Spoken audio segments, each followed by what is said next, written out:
நமச்சிவாய சிவாய நம. அனைத்து தமிழ் உள்ளங்களுக்கும் கனிவான வணக்கங்கள். தென்மேற்கு பருவமழை தொடங்கப் போகும் அற்புதமான மாதம் இந்த ஜூன் மாதம் ஆகும். வைகாசியும் ஆனியும் இணைந்த மாதம், கோவில்களில் திருவிழாக்கள் நிறைந்த மாதம். அப்பேற்பட்ட இந்த ஜூன் மாதத்தில் நடக்க இருக்கும் ஒரு சில கிரகங்களின் பெயர்ச்சிகள் மிக மிக முக்கியமானவையாக கருதப்படுகின்றன. ஒரே சமயத்தில் பல கிரகங்கள் அதிக பலம் பெற்று ஆட்சியாக அமரும் அமைப்பு இந்த ஜூன் மாத கிரக பெயர்ச்சியில் ஏற்படுகிறது. இந்த ஆண்டு ஜூன் மாதம் நடக்கும் பெயர்ச்சிகளில் மிக மிக முக்கியமான ஒன்று செவ்வாய் பெயர்ச்சியாகும்.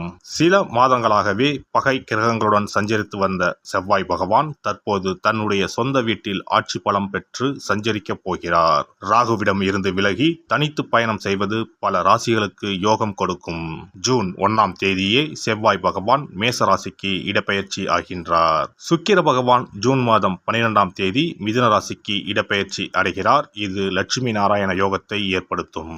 சூரிய பகவான் ஜூன் 15ஆம் தேதி மிதுன ராசிக்கு பெயர்ச்சியாகிறார். இது ஆனி மாத பிறப்பை குறிக்கும். மிதுன ராசியில் பெயர்ச்சியடையும் புதன் பகவானால் 3 ராஜயோகங்கள் உண்டாகும்.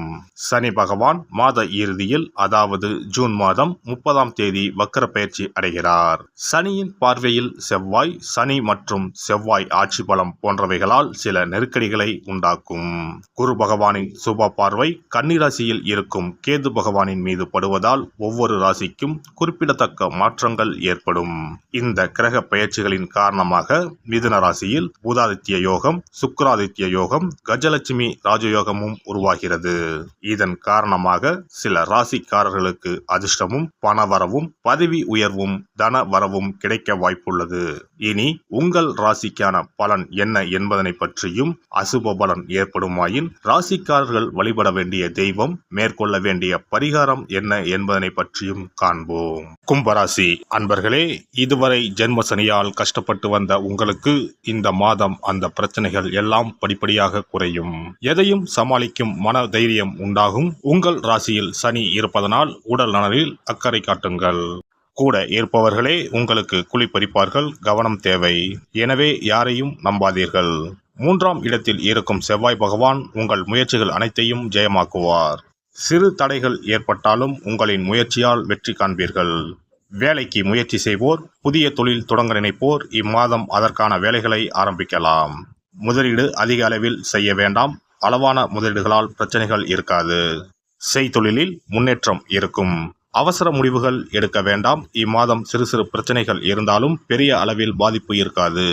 4ஆம் இடத்தில் இருக்கும் குரு மற்றும் சுக்கிரனால் படிக்கக்கூடிய மாணவர்களுக்கு அற்புதமாக இருக்கும். தாயிடம் இருந்த மனக்கசப்புகள் நீங்கும். ஜென்மசனியால் மன அழுத்தம், சிறு சிறு பிரச்சனைகள் உண்டாகும். எனினும் எதையும் சமாளிக்கும் திறன் உண்டாகும். 8ஆம் இடத்தில் இருக்கும் கேதுவால் ஏற்பட்ட அவமானம், கெட்ட பெயர், கடன் தொல்லை, பணப்பற்றாக்குறை எல்லாம் படிப்படியாக குறையும்.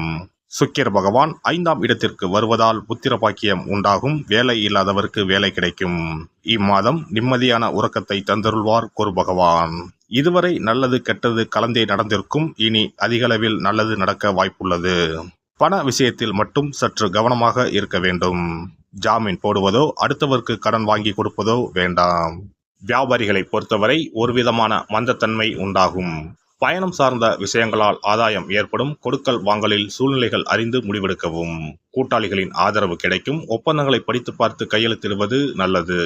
இழுபறியான சில பணிகளை நுட்பமாக திட்டமிட்டு முடிப்பீர்கள். கூட்டாளிகளின் ஒத்துழைப்பு மனதிற்கு மகிழ்ச்சியை ஏற்படுத்தும்.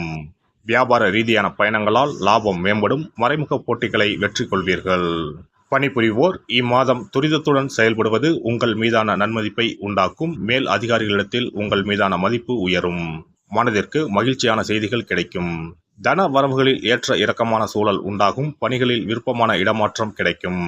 அலுவலகம் சார்ந்த பயணங்களால் ஆதாயம் அடைவீர்கள். முதலீடு மற்றும் சேமிப்பு சார்ந்த விஷயங்களில் கவனம் செலுத்துவீர்கள். கலைஞர்களை பொறுத்தவரை உடன் இருப்பவர்கள் பற்றிய புரிதல் ஏற்படும். மற்றவர்களின் ரசனை தன்மைகளை புரிந்து கொள்வதற்கான தருணங்கள் கிடைக்கும். புதிய முயற்சிகளில் சில நுட்பங்களும் மாறுபட்ட அனுபவங்களும் ஏற்படும். அரசு சார்ந்த அங்கீகாரங்கள் தாமதமாக கிடைக்கும். சாமர்த்தியமான பேச்சுக்களின் மூலம் காரிய அனுகூலம் உண்டாகும். புதிய படைப்புகளை உருவாக்குவதில் சற்று ரகசியம் காப்பது நல்லது. பயணங்களின் மூலம் மாறுபட்ட அனுபவம் ஏற்படும். அரசியல்வாதிகளுக்கு எதிர்பார்த்த பொறுப்புகள் கிடைப்பதில் தாமதம் உண்டாகும். புதிய முயற்சிகளில் மாறுபட்ட அணுகுமுறையினால் வெற்றி அடைவீர்கள். சுயநலம் கலந்த பொதுநல செயல்களால் ஆதாயம் உண்டாகும். வழக்கு சார்ந்த விஷயங்களில் சாதகமான முடிவு கிடைக்கும். தொண்டர்களின் விருப்பங்களை புரிந்து கொள்வீர்கள். பெண்களை பொறுத்தவரை இம்மாதம் விலை உயர்ந்த பொருட்களின் சேர்க்கை ஏற்படும். புதிய மனை சார்ந்த வாய்ப்புகள் அமையும். குடும்ப பெரியோர்களின் ஆதரவு கிடைக்கும். உடன் பிறந்தவர்களின் எண்ணங்களை புரிந்து கொள்வீர்கள். தொழில் சார்ந்த பயணங்கள் சாதகமாக அமையும். மனதளவில் புதிய நம்பிக்கை உண்டாகும். உறவுகளின் வழியில் அனுசரித்து செல்வதன் மூலம் சாதகமான வாய்ப்புகளை உருவாக்கி கொள்ள முடியும். மாணவர்களுக்கு பாடங்களில் இருந்து வந்த கவனக்குறைவுகள் குறையும். எதிலும் ஆர்வத்துடன் ஈடுபடுவீர்கள். ஆசிரியர்களின் பாராட்டுகள் உத்வேகத்தை ஏற்படுத்தும். உயர்நிலை கல்வியில் ஆலோசனை பெற்று முடிவு செய்யவும். நண்பர்களின் மறைமுக ஆதரவு கிடைக்கும். கல்வி தொடர்பான வெளியூர் பயணங்கள் சாதகமாக அமையும். அரசு உதவிகள் குறித்த வழிகாட்டுதல் கிடைக்கும். புதிய துறை சார்ந்த கல்வியும் அது சார்ந்த தேடல்களும் அதிகரிக்கும். இம்மாதம் மேலும் சிறப்பாக அமைய தினந்தோறும் விநாயகரை வழிபடுவதன் மூலம் தடைகள் விலகும். மனதளவில் புத்துணர்ச்சிகள் ஏற்படும். சிறப்பு பரிகாரங்கள். கோதுமை மாவினால் சிறு சிறு உருண்டைகளாக 7 அல்லது 14 அல்லது 7 மடங்குகளில் உருண்டை செய்து கொள்ளவும். குங்குமத்தில் கொஞ்சம் நீர் விட்டு அதை வன்னி குச்சி அல்லது மாதுளை மர குச்சியால் தொட்டு கோதுமை உருண்டையில் ஸ்டீம் என்று எழுதி அதை குளம், ஆறு அல்லது கோவில் தெப்ப குளத்தில் உள்ள மீன்களுக்கு போடவும். எழுதிய பின்னர் ஸ்டீம் என்பது அழிந்துவிட்டாலும் பரவாயில்லை.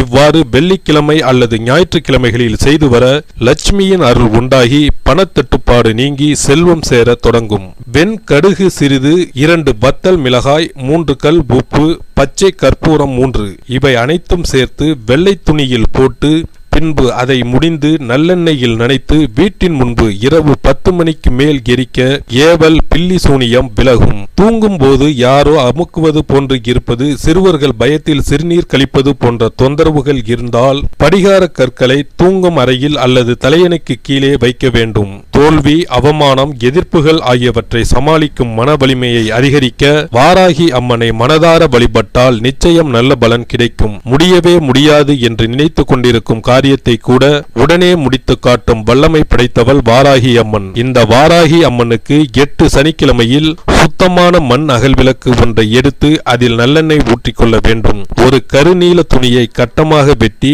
அதில் கொஞ்சம் வெண்கடுகு சேர்த்து எல் தீபம் ஏற்றுவது போல முடிந்து கொள்ள வேண்டும். காலையில் 6 மணியிலிருந்து 7 மணி வரையிலான காலகட்டத்தில் அல்லது இரவு 8 மணியிலிருந்து 9 மணிக்குள் இந்த பரிகாரத்தை செய்துவிட வேண்டும். எல்லாம் வல்ல இறையருளால் நீங்களும் உங்கள் அன்பு குடும்பமும் உடல் நலம், நீலாயுள், நிறை செல்வம், உயர் புகழ், மெய்ஞானம் ஓங்கி வாழ்க வளமுடன். இந்த வீடியோ பதிவு உங்களுக்கு பிடித்திருந்தால் லைக் பண்ணுங்க, கமெண்ட் பண்ணுங்க, ஷேர் பண்ணுங்க. மறக்காம சப்ஸ்கிரைப் பண்ணுங்க. பக்கத்துல இருக்கிற பெல் பட்டனை கிளிக் பண்ணுங்க. நன்றி, வணக்கம். ஓம் நமச்சிவாய. சிவாய நம.